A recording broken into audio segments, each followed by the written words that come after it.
মমতা ব্যানার্জি রবীন্দ্র জয়ন্তী পালন করা নিয়ে এত মেতে উঠলেন কেন? ঠিক কী কারণে উনি রবীন্দ্র জয়ন্তীকে নিয়ে এত মেতে উঠলেন, ব্যাপারটা বোঝার বিষয়।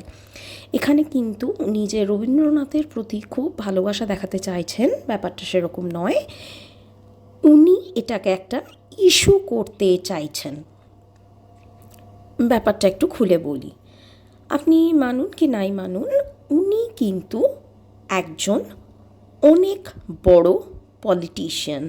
আমরা সেটা বারবার বিভিন্ন ইভেন্টসে দেখেছি। পলিটিশিয়ান মানে মোটেই না যে তিনি জনগণের সেবা করবে বা অনেক কল্যাণ করবে, সেটা কখনোই একজন ভালো পলিটিশিয়ান করেন না। ভালো পলিটিশিয়ান কথাটার অর্থ হচ্ছে সে ক্ষমতাকে ধরে রাখতে জানে, ক্ষমতাকে কনসেন্ট্রেট করতে জানে এবং সেটাকে মেনটেন করতে জানে, যেটা উনি যেন তেন প্রকারে এতদিন করে এসছেন। এবং অতিরিক্ত দুর্নীতির ফলে যেটা হয়েছে, ওনার হাত থেকে আজ ক্ষমতাটা বেরিয়ে গেছেন।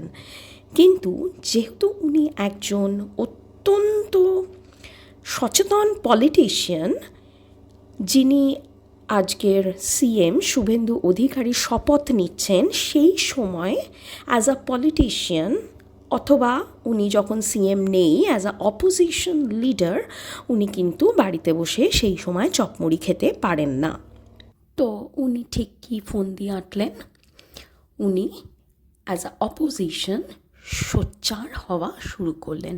এবং যেহেতু রবীন্দ্রনাথের মতো একটা অতি সেন্সিটিভ ইস্যুর চেয়ে ভালো আর কিছু হতে পারে না, তাই উনি এটা দিয়েই শুরু করলেন।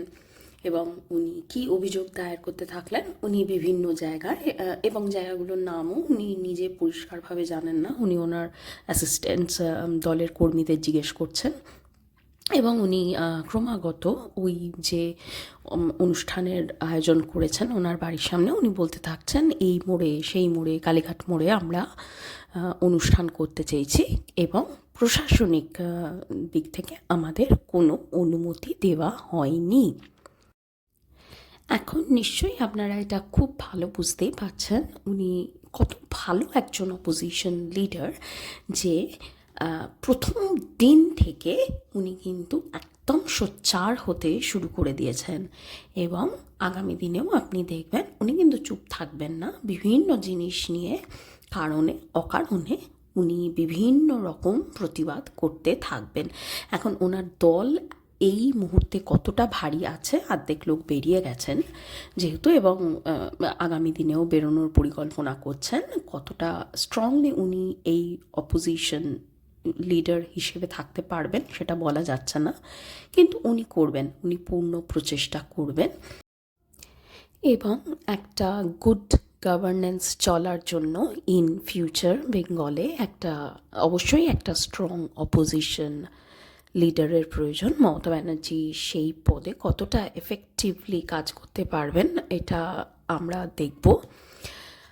যে লজিক্যালি ইস্যুস তুলে ধরবে, তো সেটা উনি কতটা এফেক্টিভলি করবেন নিশ্চয়ই দেখা যাবে। কিন্তু এটার প্রয়োজন আছে, এটা অপোজিশন পার্টি থাকার অত্যন্ত প্রয়োজন একটা গুড গভর্নেন্স চলার জন্য, তাহলে পাওয়ার ব্যালেন্সে থাকে, পাওয়ারের অপচয় হয় না।